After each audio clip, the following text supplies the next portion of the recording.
Bonjour, bienvenue en Transparence, le magazine de la rédaction qui parle de l'actualité, qui donne la parole à ceux qui font l'actualité. Notre invité ce midi, c'est Monseigneur Calvet, l'archevêque de Nouméa. Bonjour. Bonjour. Merci d'avoir accepté notre invitation ce 24 décembre, veille de la fête de Noël.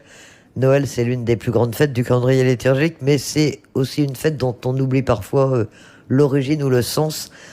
Rappelez-nous, Monseigneur, c'est quoi le sens de cette fête de Noël ? Alors, le sens de la fête de Noël, c'est le sens même du mot, c'est la naissance de Jésus, donc il y a environ 2000 ans, en Palestine, qui est considéré comme le sauveur du monde par tous ceux qui portent le nom de chrétiens.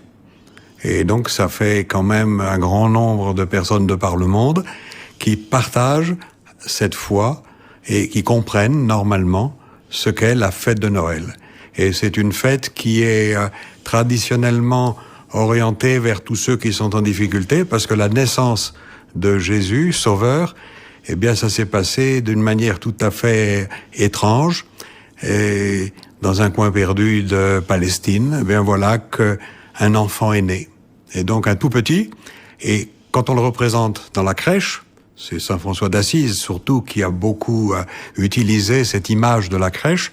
Eh bien, c'est un tout petit enfant qui vient de naître. Alors, un sauveur, celui qui est fort, celui qui est puissant, qui apparaît sous la forme d'un tout petit enfant, qui a besoin de tout le monde, ne serait-ce que pour survivre, c'est vraiment un paradoxe. Eh bien, c'est le cœur de la fête de Noël. C'est aussi pourquoi c'est la fête des familles. La fête où les gens sont heureux de se retrouver, parce que c'est une vie nouvelle qui apparaît, un horizon nouveau aussi qui pourrait apparaître. Alors le pape François a tweeté il y a quelques heures maintenant, la leçon de Noël, c'est l'humilité et la grande condition de la foi, de la vie spirituelle, de la sainteté. Puisse le Seigneur nous en faire le don. Vous vous retrouvez dans ce message, l'humilité, c'est l'une des valeurs de cette fête de Noël ? Alors je crois que c'est fondamental. C'est une des valeurs chrétiennes qui apparaît particulièrement donc dans ce temps de Noël. Et j'ai pu voir sur Internet que le pape avait utilisé pour ses vœux à la curie romaine. La curie romaine, c'est l'organisme de tous les collaborateurs, comme tout son personnel, disons, et des ministères qui travaillent autour de lui. Et il leur a parlé de l'humilité à partir du personnage Naaman le Syrien, dans le 2e livre des rois. C'était un général syrien, donc dans l'Ancien Testament, qui avait attrapé la lèpre. Et le roi de Syrie avait envoyé Naaman le Syrien au roi d'Israël, qui était bien embêté de cet envoi parce que quelqu'un lui demandait de guérir de sa lèpre. Mais finalement, il fallait l'envoyer au prophète Élisée. Et Élisée, eh bien, a demandé à Naaman, le général, qui est arrivé sans doute dans son armure avec sa lèpre, eh bien, il lui a demandé d'aller se baigner 7 fois dans le Jourdain. Ce que le général Naaman a très mal pris. Parce qu'il a dit, mais on a des fleuves qui sont au moins aussi bien en Syrie, pourquoi j'irais me tremper dans l'eau et surtout enlever mon armure pour aller me baigner? Et il était furieux, il a voulu repartir. Et ceux qui l'entouraient ont dit, oh, mais si on t'avait demandé quelque chose de compliqué, tu l'aurais bien fait. Alors que là, on te demande quelque chose de tout simple, et tu veux pas le faire? Essaye quand même. Et Naaman, qui était un homme de bon sens, et donc le bon sens, eh bien, c'est le début de l'humilité, eh bien, Naaman a enlevé son armure, est allé se baigner 7 fois dans le Jourdain, et le texte nous dit, et sa peau est redevenue fraîche comme celle d'un petit bébé. Autrement dit, il a été guéri parce qu'il était humble. Il s'était montré humble. Eh bien, je crois que nous avons à redécouvrir l'humilité. On en parle beaucoup, mais il faut la mettre en pratique, concrètement, pratiquement. On en parle beaucoup en Calédonie aussi, c'est l'une des valeurs qui est souvent mise en exergue ici. Hein. Bien sûr. Le pape qui communique sur Internet, vous le disiez, pour son message à la curie, qui communique par Twitter. Qu'est-ce que ça vous inspire? Vous trouvez ça bien? C'est une bonne méthode et c'est adapté aujourd'hui à notre temps, bien sûr, mais aussi au message que doit transmettre le souverain pontife? Je crois qu'il utilise toutes sortes de moyens parce que s'il correspondait seulement par des tweets comme font certains hommes politiques dans le monde, ça nous manquerait un peu d'avoir quelque chose d'un peu plus explicite. Et le pape, par contre, peut faire un appel en utilisant ces moyens qui sont simples, à condition d'essayer d'aller plus loin. Autrement dit, c'est un moyen d'attirer l'attention, un moyen de faire passer un message. Mais je peux vous dire que les communications qui me viennent de sa part et de ses collaborateurs, c'est plus qu'un tweet. C'est pas seulement des tweets. Pour revenir à Noël, comment est-ce que vous regardez, on y faisait allusion, toute la frénésie qui entoure cette fête? C'est les cadeaux, c'est les illuminations, c'est les bons repas. C'est normal parce que, comme vous le disiez, c'est la fête des retrouvailles, la fête de la famille. Ou est-ce que vraiment aujourd'hui, l'aspect profane de la fête a trop pris le devant? Alors, bon, ça a pris beaucoup de place. Et si on pense à ceux qui ont plus de difficultés à faire la fête, je dirais c'est un moindre mal. Ça veut dire qu'il y a une manière de faire partager la joie. C'est vrai que l'image du festin, on la retrouve aussi dans l'écriture. Hein. Et donc, par contre, si c'est faire le festin sans les autres, ça c'est quelque chose, même des penseurs qui sont pas chrétiens, je pense à Camus, et il y a honte à être heureux tout seul.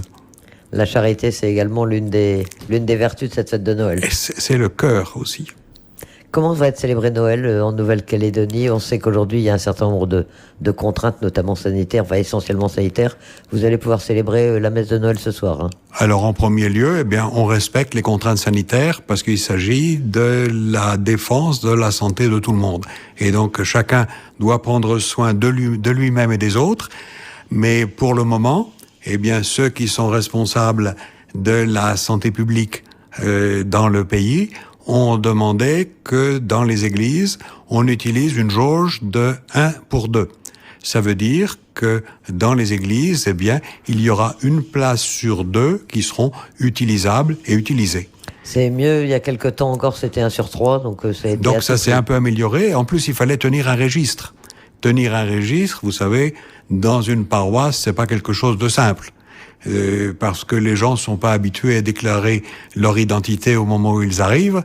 Et donc, également, on est plutôt habitué ici, à cette saison, d'avoir les portes qui sont largement ouvertes pour essayer de se rafraîchir un petit peu. Et puis d'ailleurs, les gens qui s'occupent de la sécurité nous disent aussi, il ne doit pas y avoir d'entrave dans les portes.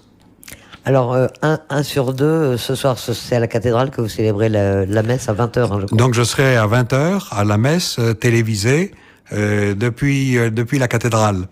Et demain, eh bien, je serai chez des paroissiens qui sont moins facilement accessibles, puisque je célébrerai comme régulièrement le jour de Noël et le jour de Pâques au Camp Est. Oui, c'est une tradition que vous respectez tous les jours. C'est une tradition et que j'ai pu respecter presque tout le temps, sauf de temps à autre quand il y a eu des impossibilités, par exemple, fermeture complète du Camp Est à cause de Covid.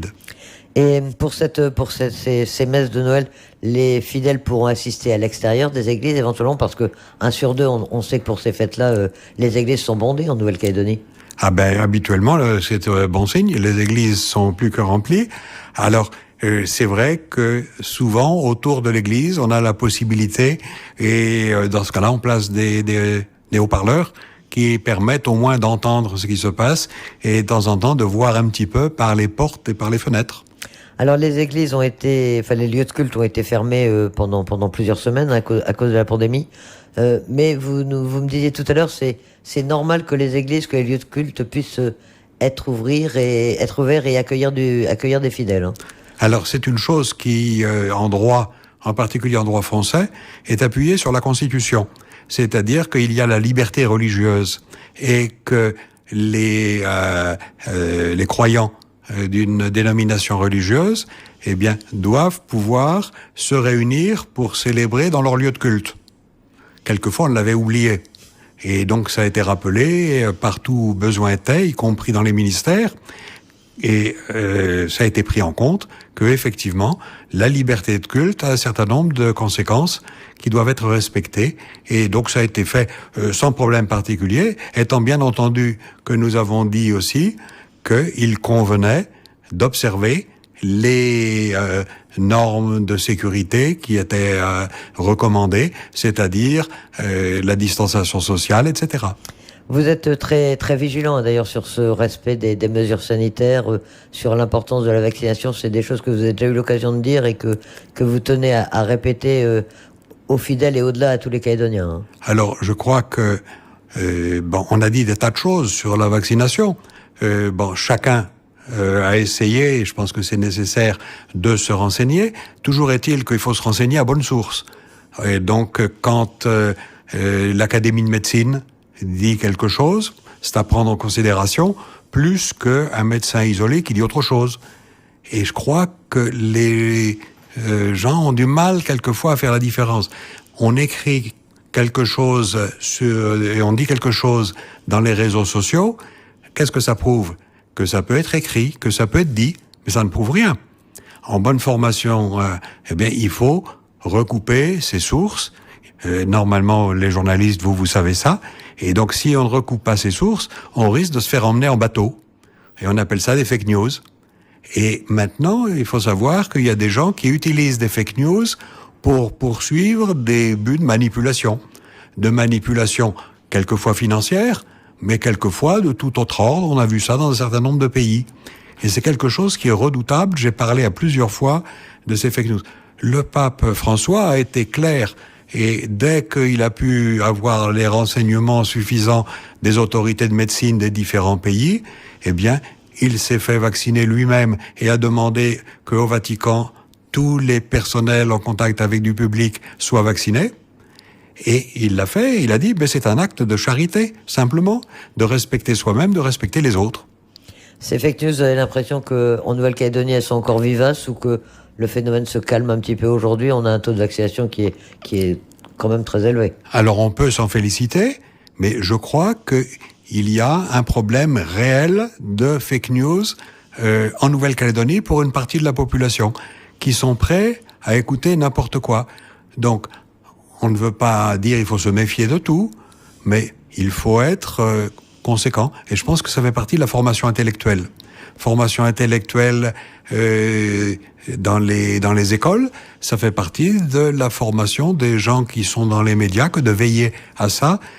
Quand par exemple on fait intervenir de la même manière dans une émission, mettons télévisée, quelqu'un qui est un animateur, quelqu'un qui dans le métier et de s'occuper uniquement de faire de l'animation de télévision, et puis un spécialiste reconnu dans son domaine médical ou scientifique, l'un a peut-être pas le don de faire passer ses messages, mais en fait c'est lui qui sait ce qu'il en est.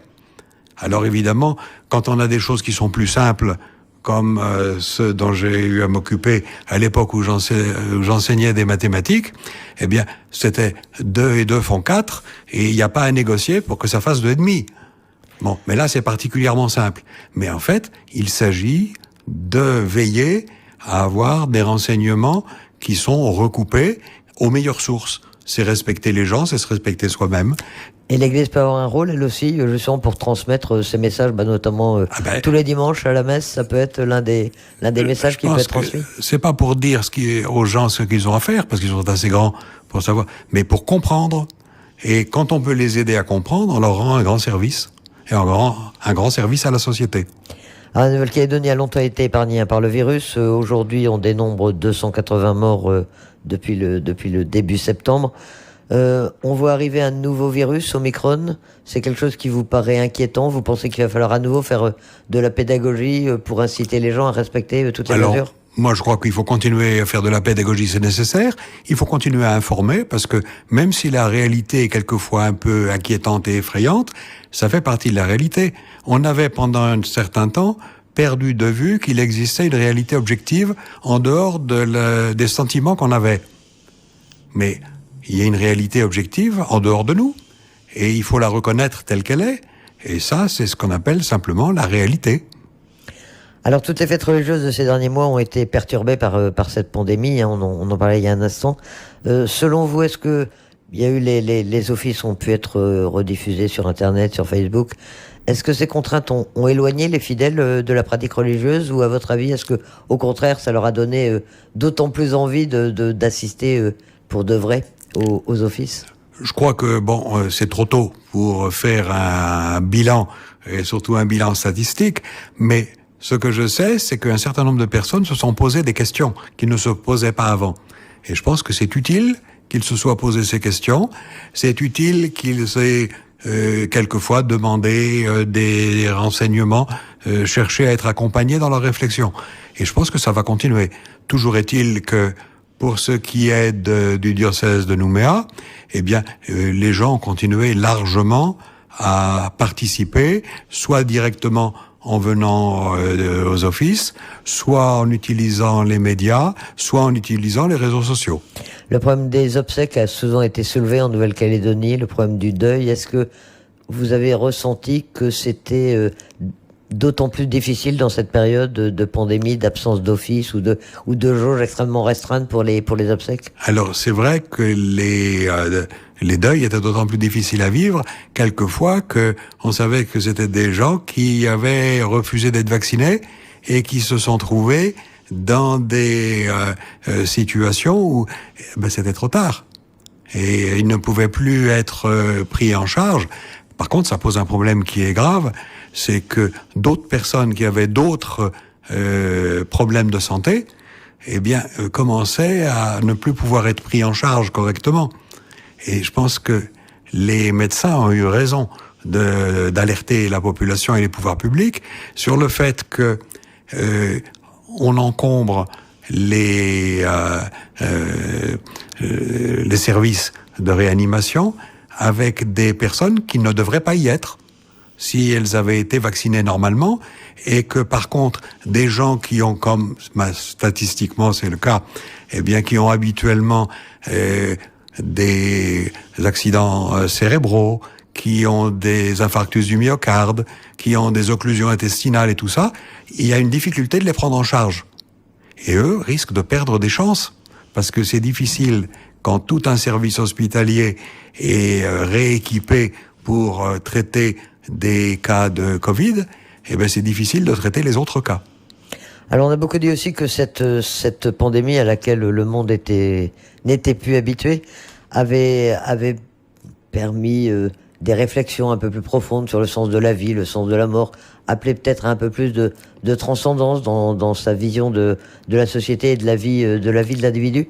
Vous l'avez ressenti, vous, ici? Est-ce que vous estimez que les Calédoniens ont réfléchi aussi dans ce domaine-là? Je crois, ils sont encore relativement peu exprimés là-dessus. Mais de la part d'un certain nombre, je le sais, que pour eux, ça a été l'occasion de se poser des questions un peu fondamentales sur l'existence, de à quoi bon ceci, à quoi bon cela. Et puis, de se dire que finalement, on est tous dans un bateau.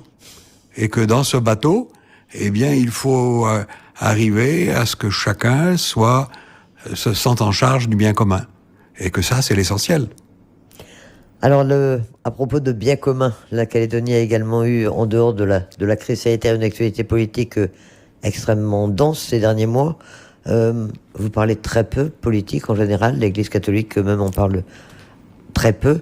Que peut faire l'Église face à ces échéances essentielles pour la Calédonie, et comment est-ce que vous avez vécu, vous, comme archevêque de Nouméa, ce 3e référendum? Je crois sur le plan de politique même, et dans le vocabulaire et la manière de se situer parmi les organisations politiques, l'Église catholique ne considère pas que c'est sa place. Il y a tellement de gens qui s'en occupent et qui disent ce qui est à dire dans ce domaine. Par contre, sur le plan des principes, et ce que l'on essaye de dire, c'est la doctrine sociale de l'Église. C'est-à-dire quels sont les principes généraux. Je parlais à l'instant du bien commun. Si une force politique essaye de promouvoir quelque chose qui ne va pas dans le sens du bien commun, c'est un problème sérieux. Par contre, pour avancer vers le bien commun, il y a différentes voies qui sont possibles. Et ça, c'est légitimement que ces différentes voies sont possibles et qu'on trouvera à l'intérieur de l'Église catholique des gens qui préconisent une voie ou une autre. Alors bien sûr, si quelquefois on compare avec l'Église évangélique, voilà, qui s'appelle, dans l'Église évangélique, qui elle a pris parti. C'est beaucoup plus simple, c'est-à-dire que c'est l'opinion dominante dans l'Église qui devient l'opinion de l'Église. Dans l'Église catholique, c'est pas le cas. Dans l'Église catholique, les références à la doctrine sociale, elles sont quelquefois plus difficiles, plus élevées, si on peut dire. Mais elles s'imposent à tout le monde.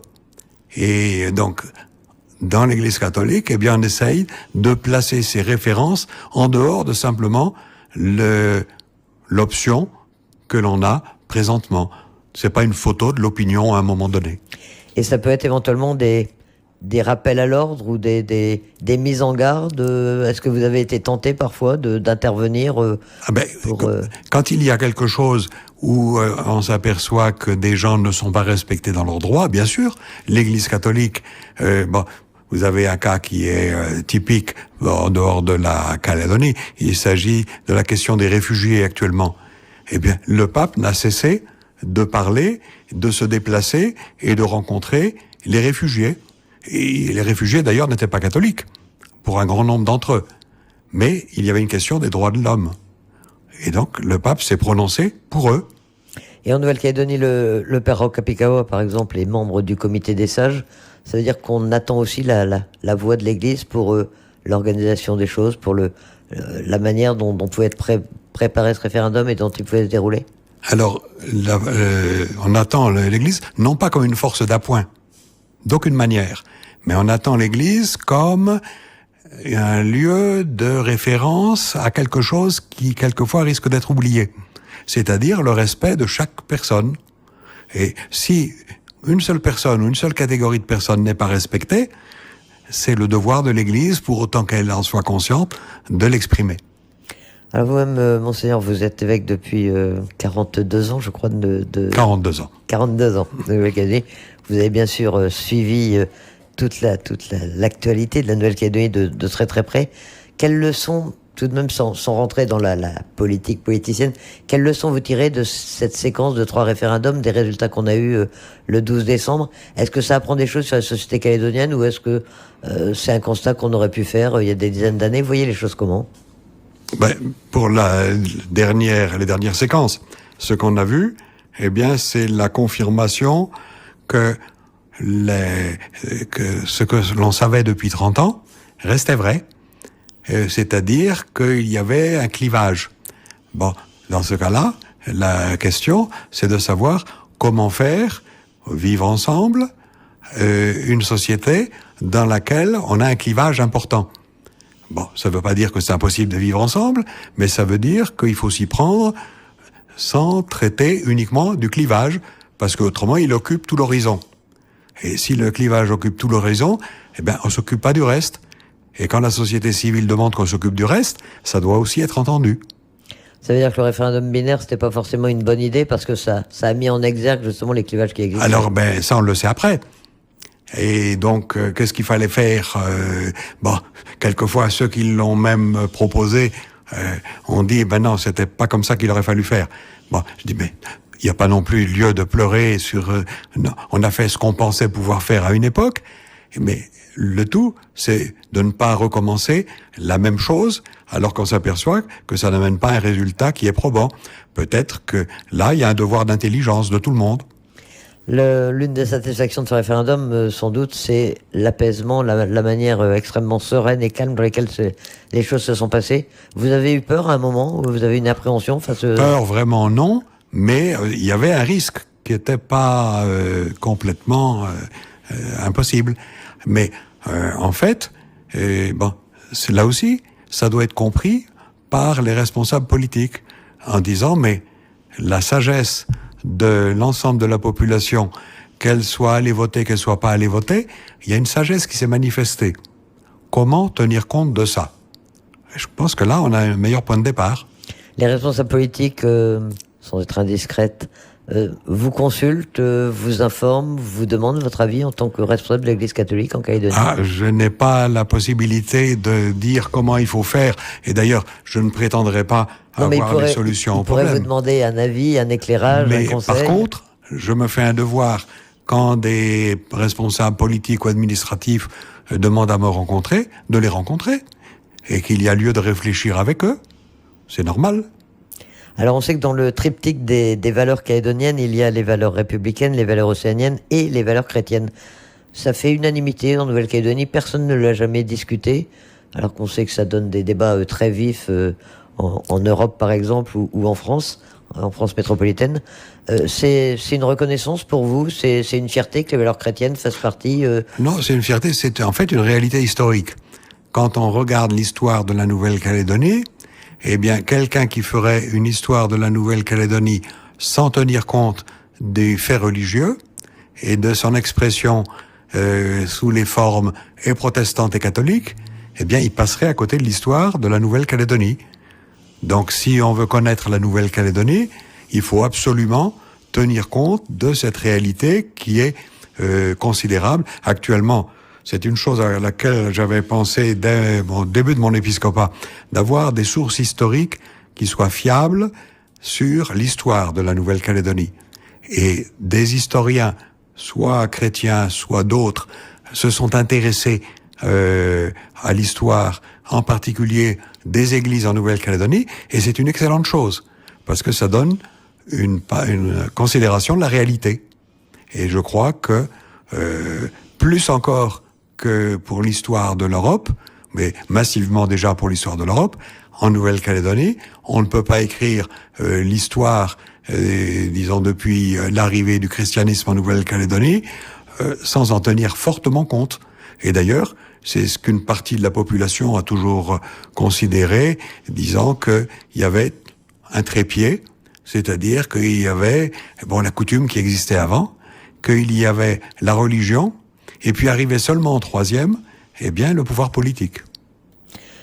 Comment vous êtes inquiet pour l'avenir? Vous êtes serein pour l'avenir? Vous pensez que la Nouvelle-Calédonie est plutôt sur un bon chemin aujourd'hui?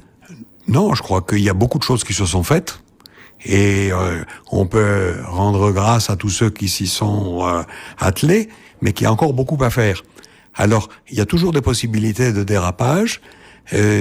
Par contre, il faudrait vraiment s'y mettre, parce que il y a des choses sur lesquelles on attend vainement et qui ne vont pas s'améliorer. Donc il faut se mettre au travail. Pour revenir à la vie de l'Église en Nouvelle-Calédonie, les pèlerinages cette année, ils ont été aussi très fortement impactés par la pandémie. Comme on voyait 2022, il va pouvoir y avoir Téné, il va pouvoir y avoir Tomo, il va pouvoir y avoir la Conception, ou c'est trop tôt pour le savoir aujourd'hui? Alors cette année, on a pu faire le pèlerinage de la Conception. On est arrivé, si on peut dire, dans un intervalle qui était satisfaisant.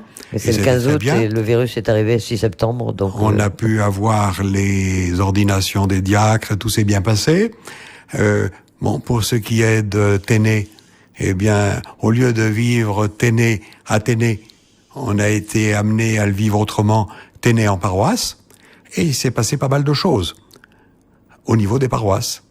Et donc les jeunes sont partants pour voir ce qui pourra être fait, ou éventuellement pas fait l'an prochain. Mais je n'ai pas de boule de cristal. Les jeunes qui sont très impliqués encore dans l'Église en Nouvelle-Calédonie. C'est une bonne chose, et je ne dis pas que les jeunes sont l'avenir de l'Église, parce qu'ils sont déjà l'Église en tant qu'elle est jeune. Et donc ils sont le présent déjà de l'Église. Mais ils font un tas de choses, et c'est très bien, il faut les y encourager, comme leurs prédécesseurs. Ils pourront pas participer au JMJ non plus, on sait même pas d'ailleurs, il y aura pas de JMJ, de Journée mondiale de la jeunesse. Pour le moment, on est encore un petit peu en point d'interrogation, et il y a des choses, on attend. Qu'est-ce qui va se passer? Toujours est-il que on ne peut pas prendre de risques inconsidérés. Prendre des risques inconsidérés, que ce soit dans le diocèse, que ce soit au plan mondial, sous prétexte de spiritualité, ce serait une sinistre erreur. Et donc, croire que ça a une valeur spirituelle de prendre des risques, non. Il faut suivre les moyens que l'intelligence qui nous a été donnée, met à notre disposition pour tenir compte de la maladie et s'en prémunir le plus possible. Vous-même, vous n'avez pas pu beaucoup vous déplacer ces derniers temps, comme tout le monde, alors que vous faites un certain nombre de voyages d'habitude, vous allez au Vatican, vous allez à l'Assemblée des évêques de France. Ça vous manque de pas... Bien sûr. Quand il faut faire des réunions en vidéoconférence, et puis que c'est des heures pas possibles, par exemple 1h30 du matin, c'est pas plaisant du tout. Mais on fait ce qui est possible, et tout le monde comprend que on peut faire comme ça et pas plus. Bon. Question très indiscrète, Monseigneur Calvé. Vous avez 77 ans, je crois, bientôt 77 ans. Passé 77 ans. Passé 77 ans et à 75 Je ans. ne peux plus lire Tintin. À 75 ans, vous le lisiez avant? Sauf autorisation. À 75 ans, vous avez transmis votre démission comme le veut la tradition pour les évêques. On en est où? Leur 75e anniversaire, selon le droit canonique, c'est-à-dire le droit de l'Église, les évêques sont invités à remettre spontanément leur démission au souverain pontife, qu'il l'accepte ou pas. Dans l'état actuel des choses, eh bien, on m'a fait savoir à Rome que si ma santé était encore convenable, eh bien, j'étais invité à continuer pour le moment, ce que je fais. Votre santé est convenable.